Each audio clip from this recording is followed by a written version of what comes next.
crunch time, and the music means that we are in the kitchen. And today we're talking herbs and spices. And every cuisine has some sort of herb-spice combination. The best tip is to learn as much as you can about them and to pair like with like. So, for example, Michael, what's your favourite cuisine? Italian. Italian, Bellissimo, perfect. that's the correct answer. Bene. So the best herbs to go with Italian food would be things like, can you see any? Basil. Basil, exactly, perfect. Let's have a little reach over there.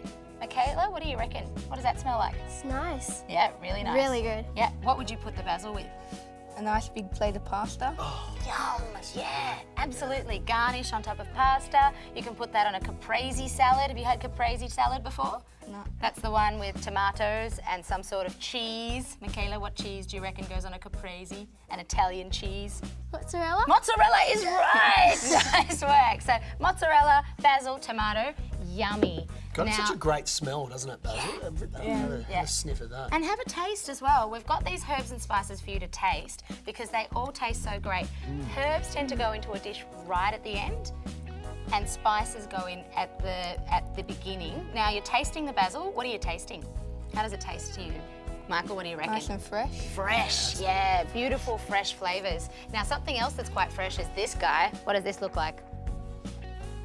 Parsley. Parsley, absolutely. And there's two different types of parsley.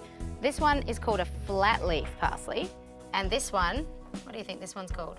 Italian parsley. It could be called Italian parsley or continental parsley, and there's another name for it as well. Super mini kale. Yeah, close. It's got kind of a curly situation going on. So what do you think, Michaela? Have a taste of that one. You'll tend to see the curly leaf parsley in butcher shops on top of meat, but curly leaf parsley is also really good for pesto, which is kind of like a herby paste. It's quite peppery. Do you find that's peppery? Taste? Yeah. Speaking of peppery, another herb that's quite peppery at times is something like, say, well, peppermint. This one over here, sniff that. What do you think? Have you come- minty, fresh. Absolutely, that is mint. It's like the flavour of toothpaste, isn't it? You smell it. You smell, oh yeah, very toothpaste. Definitely, and you know, if you've come across toothpaste that's peppermint or spearmint flavoured, mints have varying degrees of pepperiness to them. So this one here is like a common garden variety that's kind of like a combination, and if you have a look at that leaf there, you can see that it's kind of in between a spear and a fatter looking peppermint. So you've got the benefit of a milder flavour. Now mint is great, you've got to kind of press it between your hands before you eat it. So give that a press, give that a sniff. That's lovely in tea. Just some fresh mint leaves in some hot water. Obviously get a grown-up to help you out with that one, hot and sharp. And then maybe a bit of honey and you've got yourself a delicious afternoon tea. Nick, do you know any of the other herbs here? I'm going to challenge you. Yes, I do. I recognise this one here. I'm going out on a limb.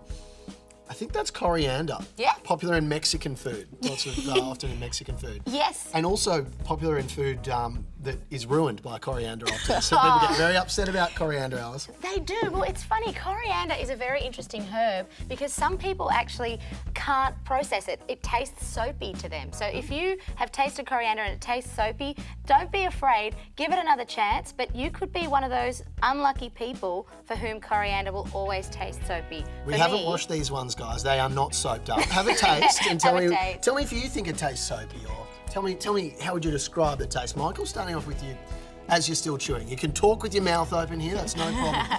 Oh, as soon as you put it in, it's like a hint straight away, like. Isn't it? Yeah. Yeah. Really fresh. What do you think, Michaela? I think it is actually a bit bitter. A bit bitter. Bitter, good word. Yeah, well, this is quite a young coriander, and the leaves are the strongest, sort of most bitter part.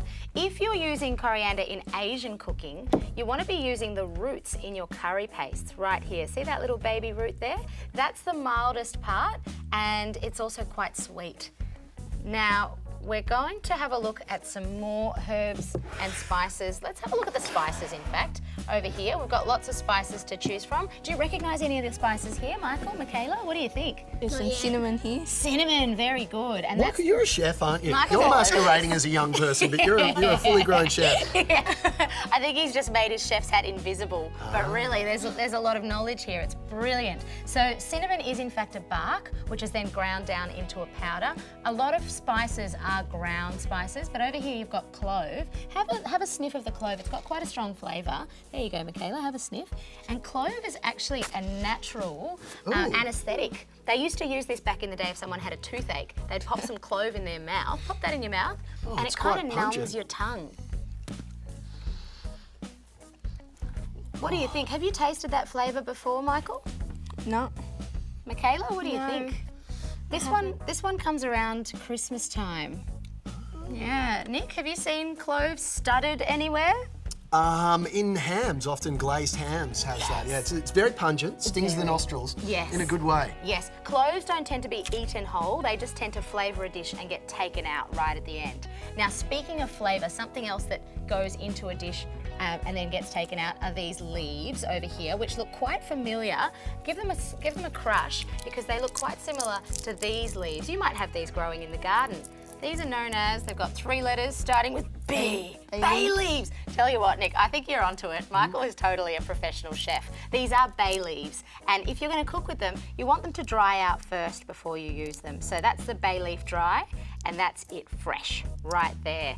And I recognise this one here, this red one. It's shaped like a mountain, like a Helvetian mountain almost. Oh, wow! I love that reference. And it's very apt as well because paprika is one of those spices that was traded on the spice trail. And the Romans were the ones that actually started trading spices between the Far East and Europe. So very well done there. The spice trade, interesting. it, yeah. Michaela, what do you reckon looks the nicest? Just in looks, judging the book by its cover here, what do you think looks the best or the most interesting? Probably the nuts.